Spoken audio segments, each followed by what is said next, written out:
Now, the calling. And most of us already know what we need to change. So, no more messing around. This is why we're here. We're fed up with ourselves and whatever. And the problem is not confusion, it's avoidance. Quit avoiding it, dudes. We want something better for ourselves. We got to go get it. And that work starts inside. So we need to shift, the identity shift. And the calling, once you hit the toggle, you see, what am I being called to? What am I being called to quit? What am I being called to relinquish or change? The constant annoyance. That's what we are here to attack. That's what we're here to reveal. And so if we're getting these, that's the calling. It's a calling from God. He wants his child back. So let's go. And next one, where have I been going against the flow, right? And what would alignment or the flow look like in one sentence? And these are all questions that you can answer in a worksheet. What is the quiet obedience? The step I already know I need to take. And so once again, I'm asking these questions in a generalized fashion for you to answer, but be true with yourself. Who do I need to tell the truth to this week? Could be yourself, could be God. He knows your heart, but he wants to hear it from you. And so, without further ado, I invite you to just zero in, take yourself some private time and get through it. And I'm going to help you define the calling. It's not fame. It's not the platforms. It's not hype.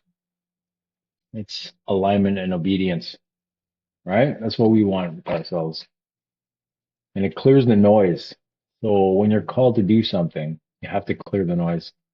You have to clear the distractions. When things start breaking down, the distractions lose their grip. You just, for example, doom scrolling, you get fed up of it. It doesn't fill you. It's not feeding anything. It's not even enjoyable anymore. It has a way of exposing what really matters. That's what the collapse is. It exposed the pain points and you already knew them. And now you are doing your due diligence. You're taking initiative to rectify these things. So we have to tie it back to the collapse, and the calling is your higher self. It's God. Not only your higher self, it's God. It's the Holy Spirit asking you to come back home. And of course, there's always resistance because let's face it, we all have an ego, our conscious mind, we're reactive, so we try to justify it. We try to stay comfortable even though it hurts because it's familiar. So let's not stay there. So avoid conversations that keeps you in that bad habit. Avoid entertaining the circle that doesn't give you fruit. And don't ignore your convictions. The convictions are subtle, they whisper, but they're very strong. And you might be asking, what's the difference or what is a conviction? Conviction is that voice inside your head that is silently or quietly nudging you to do good. And condemnation is like, you're just a piece of shit. It's talking negative about yourself. And that's not good. You're condemning yourself. And that's missing the mark, like we've discussed in the collapse. So all you got to do really is when you get a condemnation, you tell yourself, cancel, cancel. You don't want that thought. 'Cause we have 75,000 thoughts a day. And you can't control all of them. You can only react or you can choose to ignore them, let them go by like traffic. All right. And the quiet obedience step, it's your anchor point to this decision of letting it go by. What are you anchoring yourself to? That'll help you explore the conviction. And the calling is obedience stacking up quietly, right? One small step, one small obedience step. And it's not dramatic moves, man. Your life is not going to change overnight. So, like, for example, telling the truth, setting a boundary, praying consistently. Of course, I say that, but that's already a given.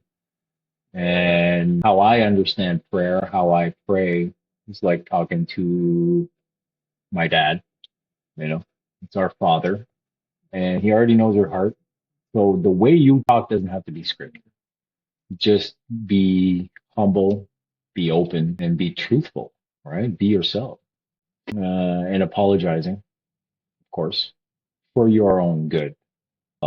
And of course, yet quitting something destructive.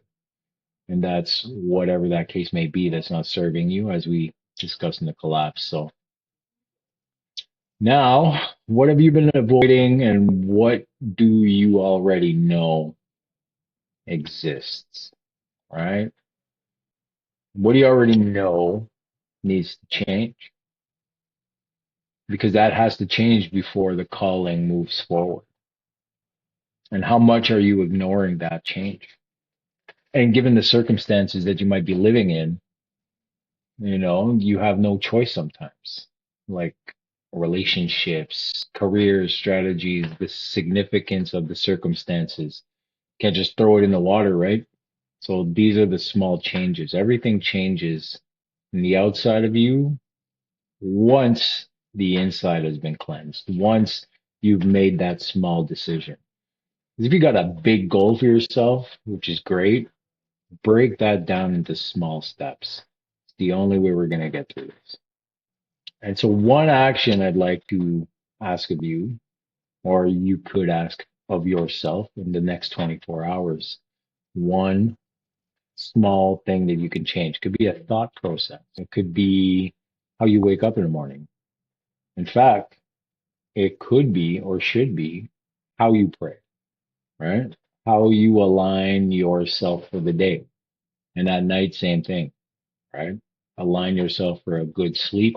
So in the morning, you're ready to be proactive with your prayer. And you don't need more clarity. You know, if you're not getting clarity, it's because you're allowing distractions to come in. So it's basically just obedience and being obedient to said calling. All right. Because remember, if you're living in darkness, you've been planted. You are not being buried. So if something is stirring up, God's working through you. He's trying to change something. And first step with change is you have to recognize that it's needed, right? So that's the calling. If you have any questions with the worksheets or the worksheet, ask me the questions because once again, they're not individualized. They're generalized. And, I did that on purpose so I can get us all talking into the check-ins and the brotherhood feed and whatnot. So I'll see you there. Thank you so much for watching.